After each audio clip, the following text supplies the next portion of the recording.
Assalamualaikum warahmatullahi wabarakatuh. Kita hadir kembali, Abi, di hari ke-11 di bulan Ramadan dan masih dalam pembahasan Quran Surah Al-Qamar di Hidup Bersama Al-Quran edisi khusus Tafsir Al-Misbah. Kita akan mulai dari ayat 11, Bi, hari ini dan masih melanjutkan peristiwa yang terjadi pada umat Nabi Nuh ya. Banyak nih, Bi, banyak cerita, sebagian mungkin kabar burung yang nggak ada dasarnya, tapi bahkan sejak anak-anak yang kecil pun itu mendapatkan cerita tentang banjir di masa Nabi Nuh. Nah, ini yang sesungguhnya diterangkan oleh Al-Quran seperti apa sih? Bagus, mari kita baca. Jadi Nabi Nuh bermohon, maka ayat 11 itu menyatakan A'udzubillahi minasyaitonirrajim. Fafatahna abwaabas samaa'i bima'in munhamir wa fajjarnal arda 'uyuna faltaqal ma'u ala amrin qad qudir. Maka menyambut doanya, di sini menarik. Fafatahna, fa itu berarti segera. Segera dibuka gitu. Segera kami buka. Segera kami buka. Jadi ini Nabi sudah 950 tahun, sudah sekian lama bersabar, mengajak dengan berbagai cara rahasia, terang-terangan, menggabung, ini dihina dan sebagainya. Setelah sudah ini, dia berdoa, maka segera kami membuka pintu-pintu langit. Langit ada pintunya. Boleh jadi maksudnya bahwa banyaknya pintu-pintu yang dibuka itu berarti banyaknya sesuatu yang turun dari atas. Jadi bukan cuma air yang turun. Fafatahna abwaabas sama, kami buka pintu-pintu langit itu dengan meluncurnya secara amat deras air. Bima'in, air yang meluncur deras, hujan. Nah, baru dikatakan wa fajjarnal arda 'uyuna. Lalu kami ciptakan, kami buat di bumi ini mata air yang memancarkan air. Faltaqal ma'u ala amrin qad qudir. Maka bertemulah air yang dari atas dan dari bawah untuk mewujudkan apa yang telah kudir. Bisa dua maknanya. Bisa maknanya apa yang telah kami ukur turunnya. Karena begini, kita mau lihat dulu. Air yang turun dari hujan itu, Allah menyatakan dalam sekian banyak ayat, turun dengan kadar tertentu. Kadar tertentu itu adalah untuk kemaslahatan umat manusia. Jadi sebenarnya mestinya tidak ada banjir di kota. Karena kadarnya sudah ditetapkan untuk supaya bermanfaat memang untuk Allah. Kalau ada banjir, cari kesalahannya pada manusia. Bukan salahnya Allah. Bukan salahnya Allah. Ya toh, boleh jadi menebang pohon, boleh jadi tersumbatnya selokan. Karena sampah. Karena turun dengan kadar yang dibutuhkan. Nah, itu satu. Jadi turunlah ini atas persoalan dengan kadar yang dibutuhkan. Kadar yang dibutuhkan di sini adalah menghancurkan umat Nabi Nuh. Nah, di sini timbul pertanyaan, apakah ketika itu seluruh dunia banjir? Atau hanya di lokasi ini? Itu. Beda pendapat ulama. Ulama Islam pada umumnya berkata hanya di lokasi itu, oke? Tapi tidak mustahil di seluruh dunia, ya. Sehingga itu sebabnya juga dikatakan bahwa Nabi Nuh itu Adam kedua. Karena anak cucu Adam yang durhaka pada masa itu hancur. Semuanya. Ya, oke, kita kembali. Yang kedua, maka bertemulah hujan dengan mata air ini menyangkut sesuatu yang telah ditakdirkan. Jadi itu takdir Tuhan. Nah, kita mau bahas ini takdir bagaimana. Takdir itu ditetapkan Tuhan sistemnya. Matahari ada takdirnya. Kamu berjalan sekian, tidak boleh tidak diberi pilihan. Manusia diberi pilihan. Kami mau ambil contoh. Bola karet. kita lempar ke tembok, melenting. Iya. Berapa jauh lentingannya? Tergantung Tergantung. seberapa keras pukulannya. Jadi ada peranan manusia, walaupun Tuhan sudah menentukan kalau keras larinya begini, ya toh, itu takdir. Jadi kita bisa memilih takdir-takdir yang tersedia dalam ketetapan Allah. dalam ukuran bola ini. Mau sekeras mungkin sampai ke ujung dunia, nggak bisa, ukurannya cuma sampai di sini. Mobil ini larinya cuma 100 km, ini 200. Tapi kita bisa untuk memilih.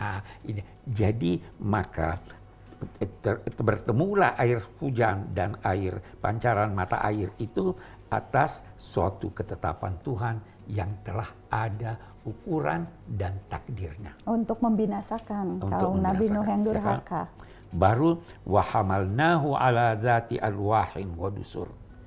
Kami mengangkutnya Nabi Nuh di atas papan-papan yang terpaku-paku.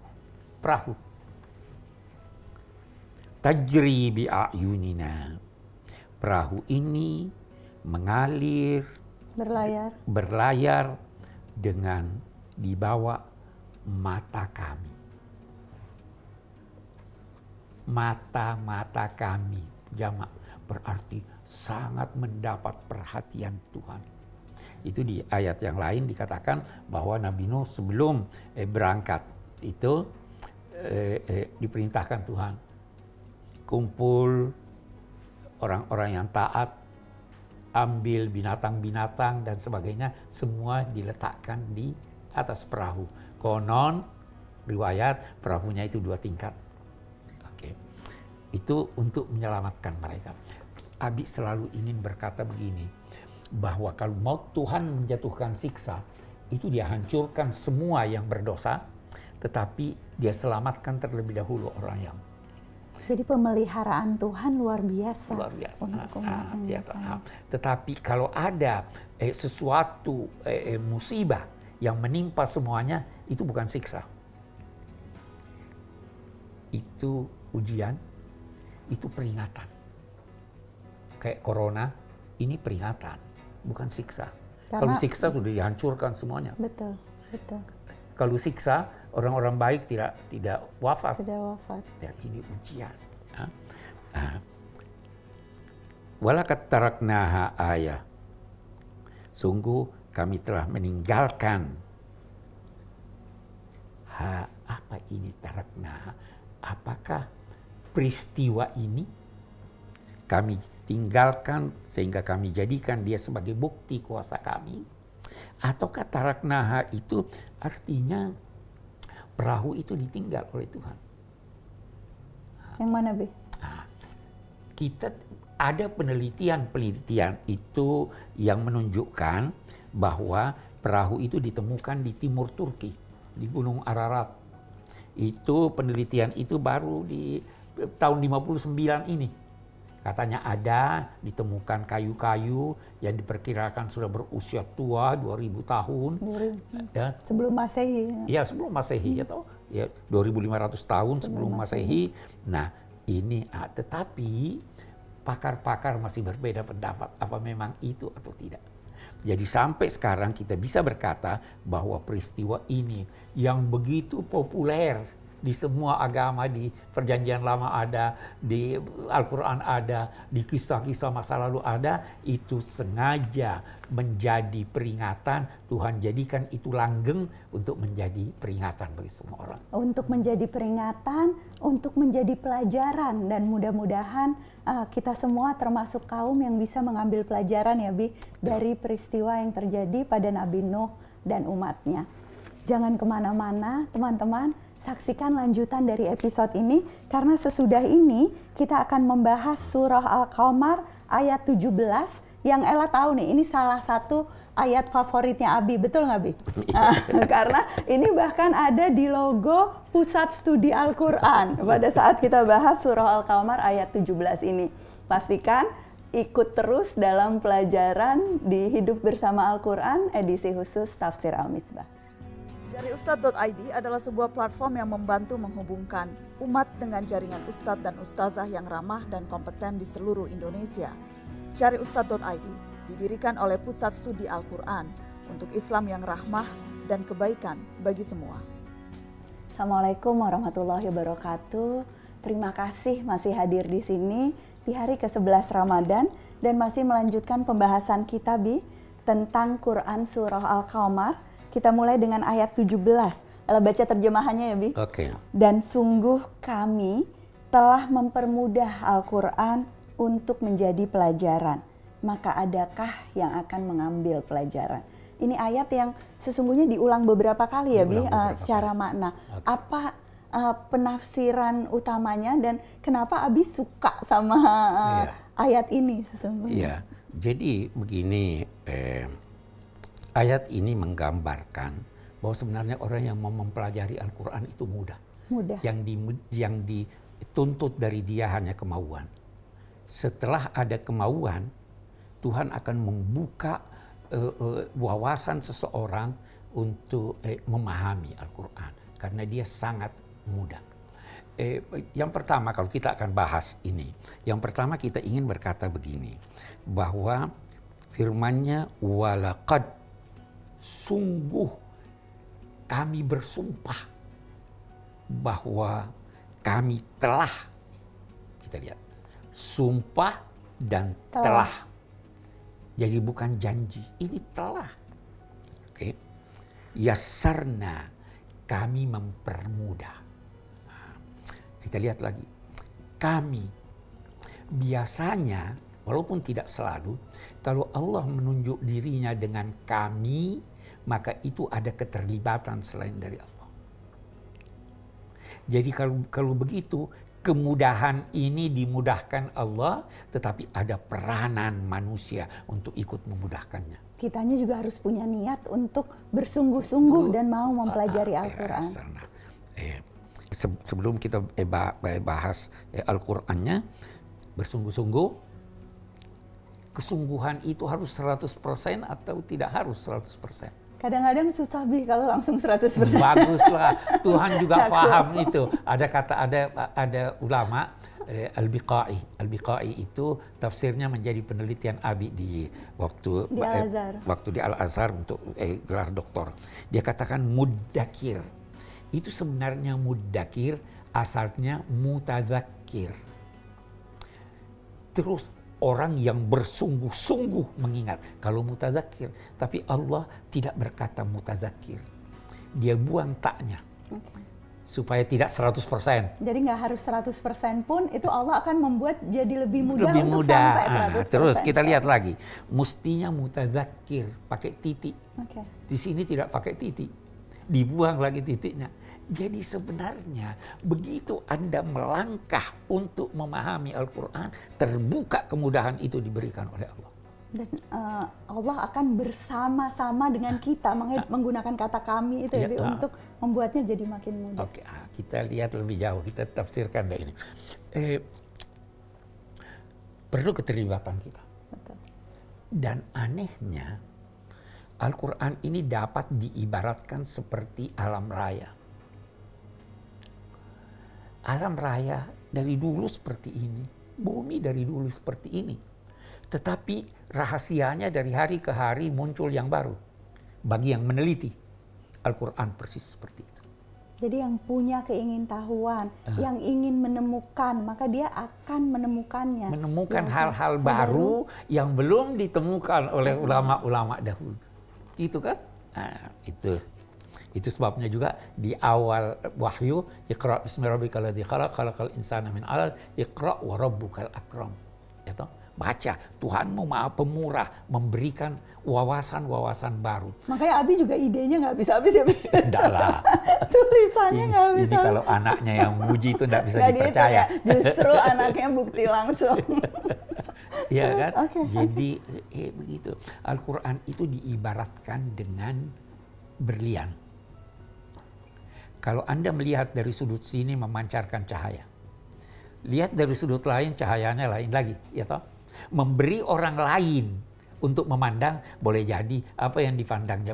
Karena itu Al-Quran ini, tuntunan-tuntunannya ini mengandung keragaman dan jangan pertentangkan keragaman.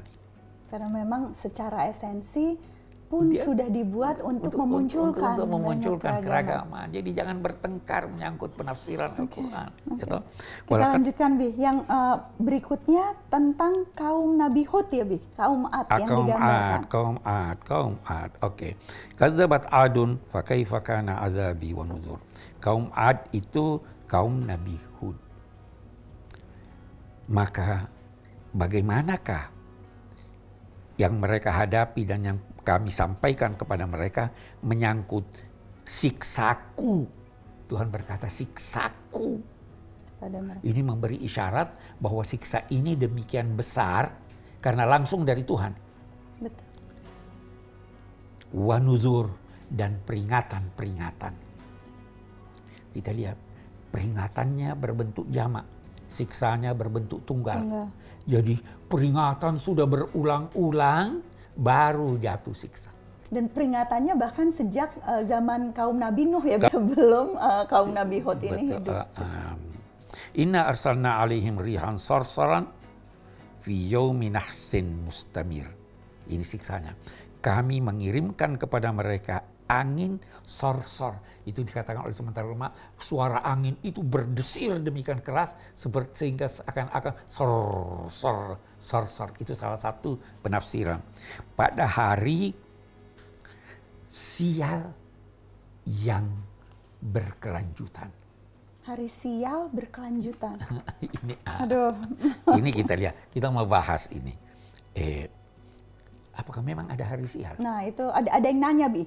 Boleh nggak bukan Abi yang jawab? Karena persis ada pertanyaan tentang ini. Nanti Abi mohon dilengkapi. Tapi saya punya catatannya.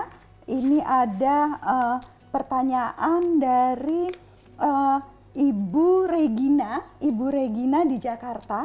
Bagaimana praktek yang terjadi di kalangan kita yang selalu mencari hari baik atau menghindari hari sial ketika melakukan sesuatu. Nah, pertanyaannya sangat relevan dengan pembahasan kita dan akan dijawab oleh Ustadz Royhan Firdaus, alumni dari Bait Al-Quran, Pusat Studi Al-Quran. Silahkan Ustadz Royhan. Ada sebuah pertanyaan, bagaimana praktik di sebagian masyarakat yang selalu meyakini adanya hari baik dalam melakukan sesuatu. Jika ada seseorang yang mengimani terlalu mendalam secara totalitas bahwa ada suatu hari yang mempengaruhi terhadap nasib manusia, maka itu sangatlah tidak benar dan patut untuk dijauhi. Kenapa demikian? Karena hari dalam kehidupan ini semuanya baik. Karena semuanya datang dari Allah Subhanahu wa Ta'ala. Tetapi memang ada di dalam Al-Quran hari-hari yang mendapatkan keutamaan. Itu pun karena memang Allah Subhanahu wa Ta'ala yang menetapkan. Di dalam Al-Quran surah Al-Asri ayat 1-3 sudah jelas mengatakan bahwa manusia berkaitan dengan waktu itu pasti merugi. Kecuali orang yang beriman dan beramal soleh serta saling menasihati. Ketahuilah yang mempengaruhi bukan harinya tetapi perbuatan kita. Selama perbuatan baik, maka pasti semua dampaknya pasti akan baik. Terima kasih. Terima kasih Ustadz Royhan. Terima kasih Ibu Regina pertanyaannya. Abi Ella ingin lanjutkan mengenai hari sial yang dialami oleh kaum Ad ini. Ya, jadi sebenarnya tidak ada istilah hari sial. Semua hari itu baik. Kalau mau memilih hari baik, kalau mau ngundang orang, jangan musim hujan, itu hari baik. Karena nggak macet dan nggak banjir ya. Iya, semua hari baik. Ya, ini siksa ini digambarkan oleh Tuhan. Wa amma adun fa uhliku birihan sarsarin atiyah sakharaha alaihim sab'a layalin, 7 malam dan 8 hari. Jadi itu semuanya sial. Apa memang semua sial itu hari? Tidak mungkin dong. Sial itu perasaan. Sial itu pengalaman satu orang atau 2 orang yang buruk terus tersebar, terus dianggaplah itu sial. Hari Jumat hari baik, hari Sabtu hari baik. La tasubbudar kata Nabi. Jangan menghina, mencaci masa. Tuhan yang mengatur masa. Ya toh? Kalau memang ada hari baik, kenapa ada Lailatul Qadar? Iya. Jadi tidak ada. fi yawmin nahsin muslimin tanzi'un nasa ka'annahum a'jazu nakhlin muqair. Angin ini begitu keras. Orang yang berdiri atau yang duduk atau ini itu diangkat baru dihempaskan seperti halnya pohon-pohon korma yang begitu kokoh ke dalam itu tercabut sehingga tergeletak semuanya. Ya Allah, bisa kita bayangkan Iya. betapa beratnya sebetulnya azab Allah kepada kaum Ad ini. Ya, hanya kita bersyukur ada Nabi bersabda bahwa umat-umat yang terdahulu itu jika datang siksa Tuhan itu memporak-porandakan mereka dan membinasakan semua mereka. Tapi Allah tidak akan menghabiskan umatku dalam siksaan. Pasti akan ada terus yang baik. Amin, amin. Dan semoga kita termasuk golongan yang baik, kita mendapatkan pelajaran dari kaum-kaum yang terdahulu, tapi jangan membuat kita pesimis ya Bi. Kita tetap harus yakin bahwa rahmat Allah itu jauh lebih besar dari murkanya. Terima kasih teman-teman sudah menyaksikan Hidup Bersama Al-Quran, edisi khusus Tafsir Al-Misbah. Insya Allah jumpa lagi besok bersama saya dan Abi. Assalamualaikum warahmatullahi wabarakatuh.